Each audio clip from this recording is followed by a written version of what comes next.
Mr. Speaker, she's pointing at me. She looks absolutely miserable. Labour MPs, yeah, she looks absolutely miserable.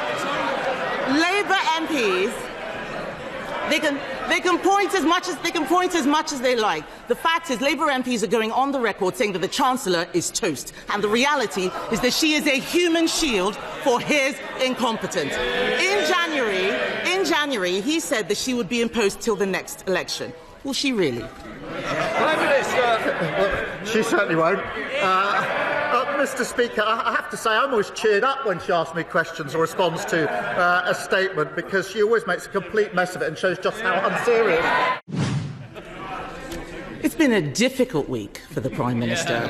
So let's start with something simple.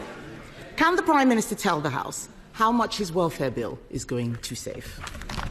Prime Minister. Mr. Speaker, let me start by saying free school matters on this side of the House.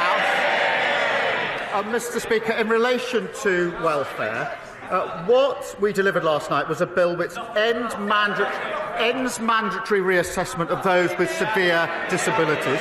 That is the right thing to do.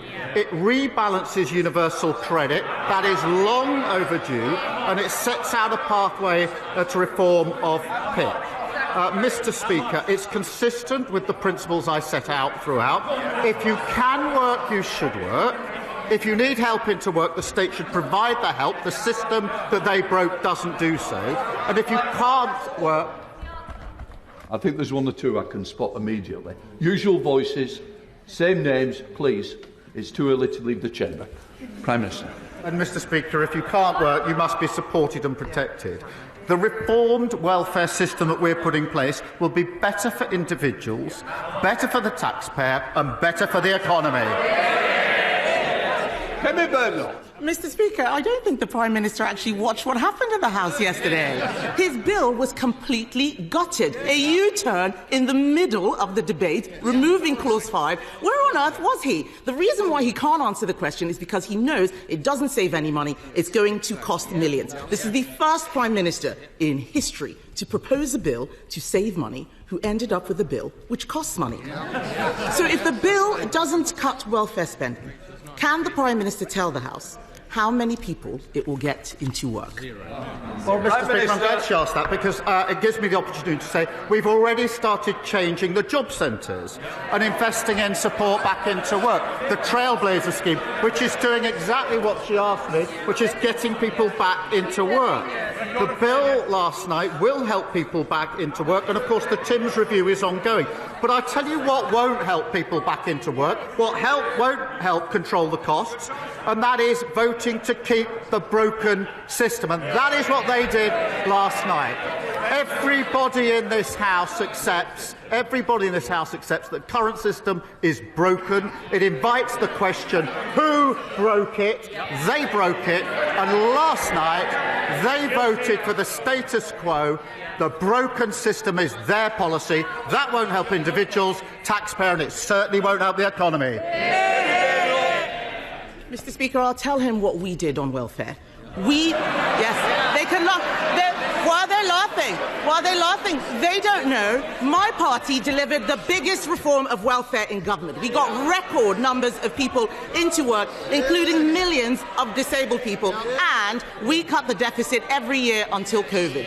The fact is, we're not scared of doing difficult things on this side of the House. We got people back into work.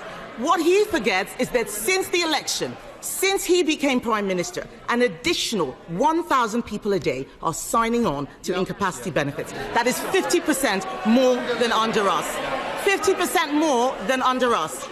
And, Mr. Speaker, astonishingly, because of the mess they made yesterday, because there are no more savings, sickness benefits alone are set to rise to £100 billion on his watch. He cannot reduce that now. Order.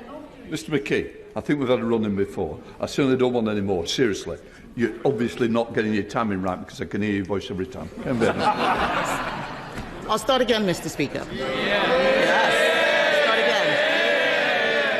Sickness benefits.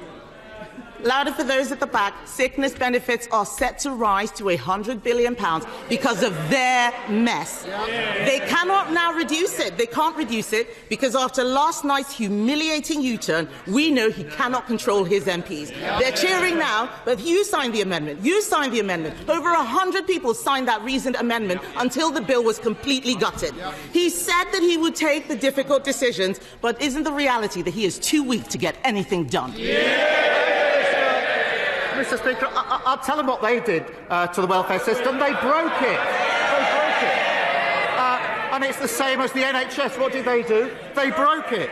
Same as the economy. What did they do? They broke it. They broke everything that they touched. And now she describes the broken system that we are trying to fix.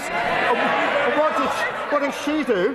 She voted against fixing the system that they broke. And I'll tell you, Mr. Speaker, and spell that out, they voted last night for the system that is keeping 1 million young people not learning or earning. That is a disgrace of their system. They voted for a system where we have 3 million people out of work on ill health, and they voted for that system. We're fixing it. We're clearing up the mess that they left, just like we're clearing up the NHS and the economy.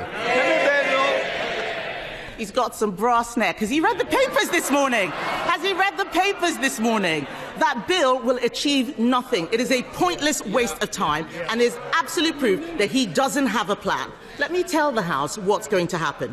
In November, the Chancellor is going to put up our taxes to pay for his incompetence. We on this side of the House know that you can't tax your way to growth. But people out there are frightened. People out there... Yes. These are the same people who cheered when they talked about the NI rise and the jobs tax. Why are they complaining now? People out there are frightened. Can he, Mr. Speaker, can he reassure them by ruling out tax rises in the autumn budget? Prime Minister. Mr. Speaker, she knows that no Prime Minister or Chancellor ever stands at the dispatch box and writes budgets in the future. That isn't what they did, it isn't what we did. And she knows it. But she talks about growth. For 14 years, we had stagnation, and that is what caused the problems.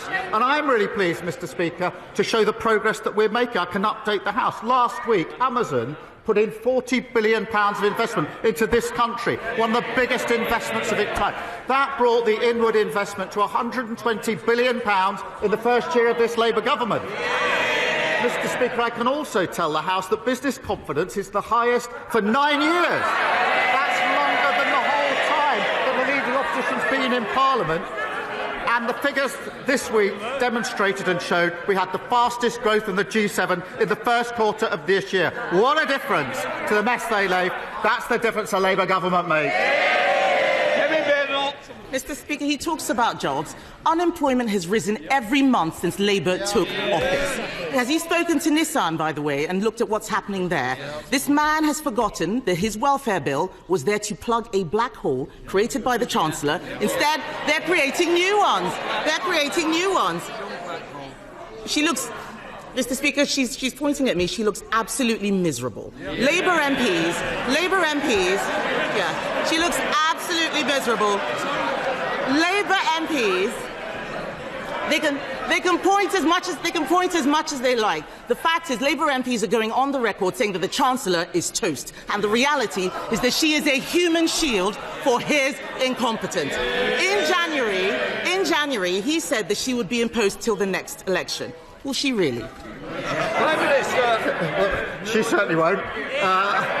Mr. Speaker, I have to say I'm always cheered up when she asks me questions or responds to a statement, because she always makes a complete mess of it and shows just how unserious and irrelevant they are. But she talks about the black hole. They left a £22 billion black hole in our economy, and we're clearing it up. And I'm really proud, Mr. Speaker, that in the first year of a Labour government we got free school meals, breakfast clubs, childcare, got £15 billion invested in transport in the North and the Midlands.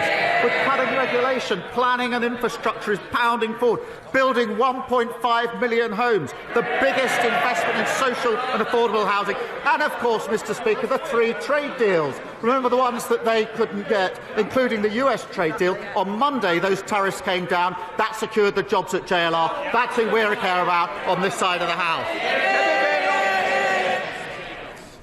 How awful for the Chancellor that he couldn't confirm that she would stay in place. Yeah. He talks about this year in office. This week marks the first anniversary of Labour coming into office. And let's have it. Yes. The whips can't get them in the lobbies, but they can get them to cheer at the right time. Yeah. The fact is, his own MPs are saying this government is, and I quote, incoherent and shambolic. That's Liverpool Wavertree that said that. I could go on and on.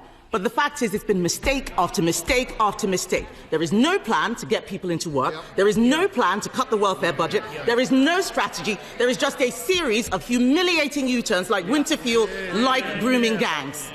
Mr. Speaker, what's really shocking is that every other party in this House voted for even more welfare spending yesterday. Yes, those MPs behind him and the Lib Dems and Reform. The Conservative Party believes that this country needs to live within its means.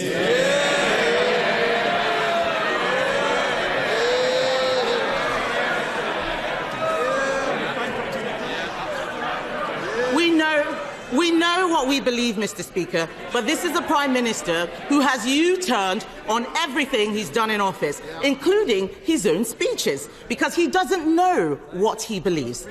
With left-wing Labour MPs now running the government, isn't it working people who will now pay the price? Mr. Speaker, this is why she always cheers me up. She talks about living within their means, having left a £22 billion of black hole. Mr. Speaker, she talks about the first year. I'm really proud of our first year in government. We promised, Mr. Speaker, 2 million extra NHS appointments. We've delivered 4 million. A promise made and a promise delivered. We promised the biggest upgrade to workers' rights in a generation within the first 100 days. Promise made, promise delivered. We promised free breakfast clubs. That's a promise made and a promise delivered. Banning bonuses for water bosses who pollute our rivers. That's the mess they left. A promise made and a promise delivered. Creating GB Energy. A promise made and a promise delivered. The largest increase in defence spending since the last Labour government. A promise made and a promise delivered. And putting more money in the pockets of working people, particularly the 3 million who are the lowest paid through the national minimum wage. A promise made and a promise delivered. We're only getting started, and the Chancellor has led on all these issues, and we're grateful to her for it.